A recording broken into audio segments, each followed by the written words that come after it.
Hello everyone, this is your virtual travel friend Vikram Aditya and you're watching my channel Travel Diaries with Adi. Once again, I am back with a new episode and a new destination. Today's travel video is from one of the most tourist friendly countries in the world, the amazing Thailand. But hang on, it's not Phuket, it's not Krabi, no it's not Bangkok, neither it is Pattaya. Well, the city where we are traveling today is Kanchanaburi, a historical city famous for its heritage and rich culture. What attracted me most about the city were beautiful waterfalls and my favorite, the floating hotels. So let's begin the trip to this offbeat destination of Thailand. Thailand is a prominent Southeast Asian country famous for its beautiful beaches, mountains and amazing street food options. The city of Kanchanaburi is at a distance of 150 kilometers from Bangkok in the northwest direction towards Myanmar border. Let's see the transport options from Bangkok, which has the nearest and the biggest international airport of Thailand. The fastest and easiest way to travel there is by a taxi or a private car. But it is also the most expensive option and can cost you between 1200 to 1500 baht. Another less popular option is to travel by bus. There are regular services for normal category from Phaya Thai bus station. There are luxury or coach buses doing a day trip to Kanchanaburi as well. Another very popular travel option is minivan.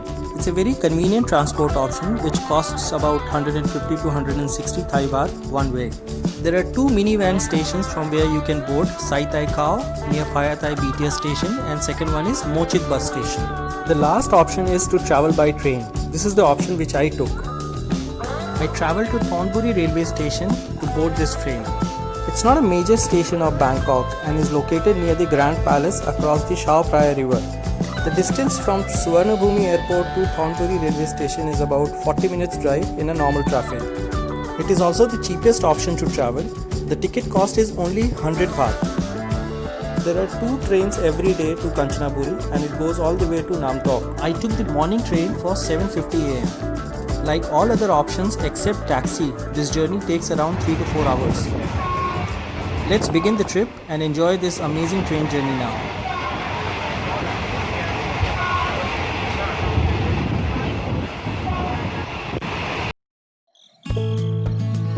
After 4 hours of beautiful scenic journey, the train arrived at Kanchanaburi railway station.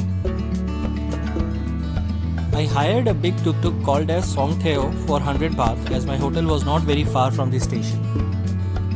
There are amazing riverside hotel options available in Kanchanaburi. I found a good accommodation at one of the properties which was very near to the popular bridge on River Kwai.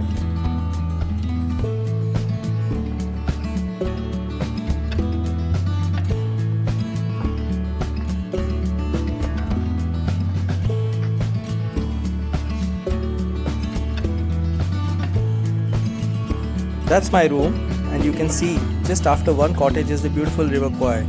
Later at the end of this video, I'll show you some nice views of this area overlooking the river.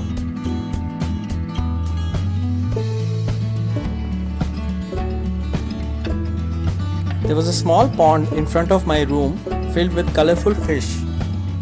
As it was only 11:30 am and I had already made plans for my day, so I grabbed a quick meal from the hotel restaurant and got ready for the day's adventure.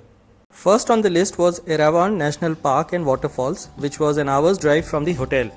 I got a good deal of 350 Thai baht to visit this place from the Songtheo driver who got me to the hotel. Usually a taxi from the hotel to Erawan Fall would cost you between 500 to 800 baht.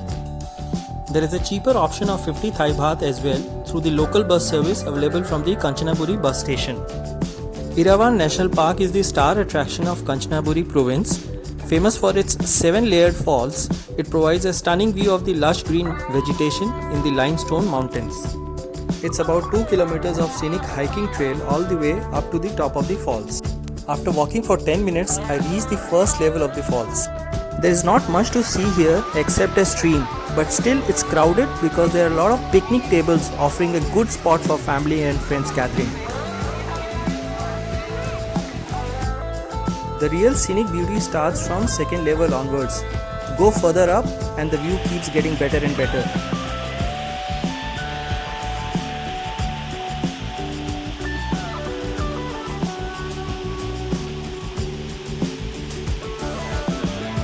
Fortunately, this part of the fall was not crowded and I was able to take pictures and videos without any disturbance.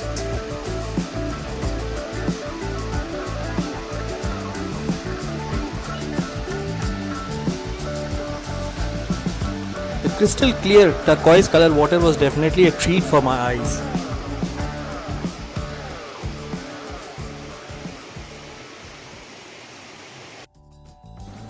The third level offers a stunning view and a perfect opportunity to take a dip in the refreshing water.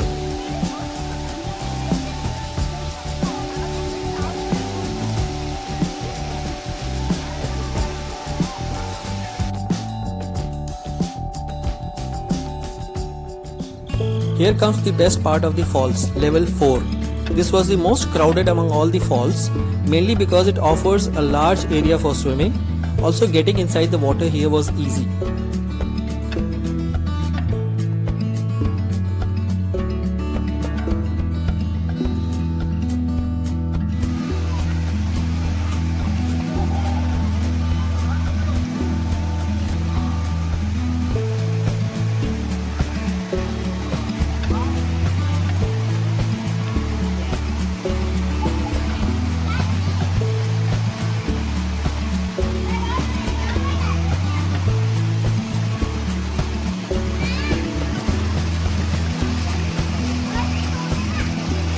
This is surely my favorite one. Felt so good spending my time here, didn't feel like going anywhere else.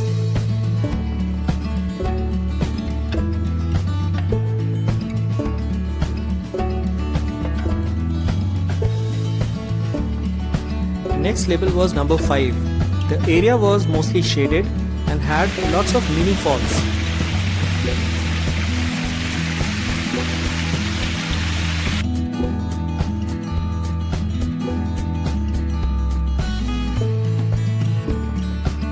It's a great place to sit and soak your feet into the water for the fish spa.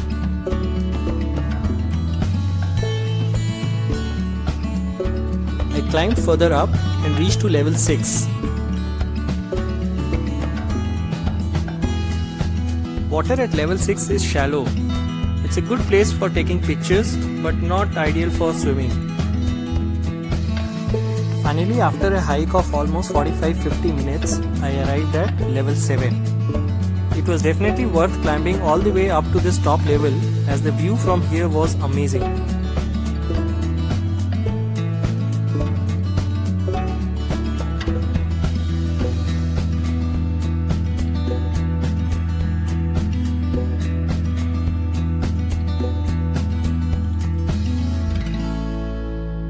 "15 minutes drive from the Erawan Falls and we reached to another beautiful destination called Sri Nagarendra Dam. It's an embankment dam built on river Koyai. It's another popular attraction for people who are visiting Erawan Falls.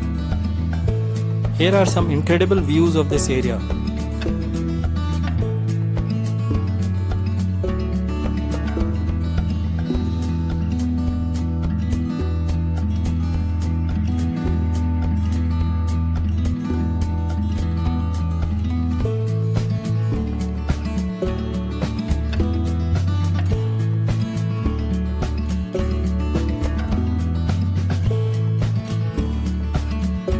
It's time to go back to my hotel and enjoy a nice evening view of River Kwai with a cup of coffee.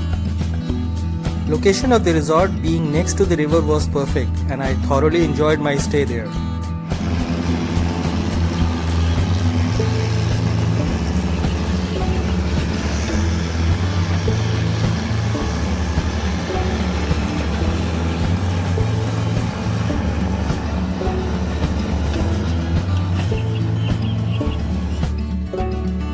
I enjoyed the view while having my dinner and finally retired to my room for a good night's sleep. It was an exciting schedule for the next day where I had planned to visit few more attractions of Kanchanaburi. Stay tuned to watch my next video. Till then, stay safe and stay happy.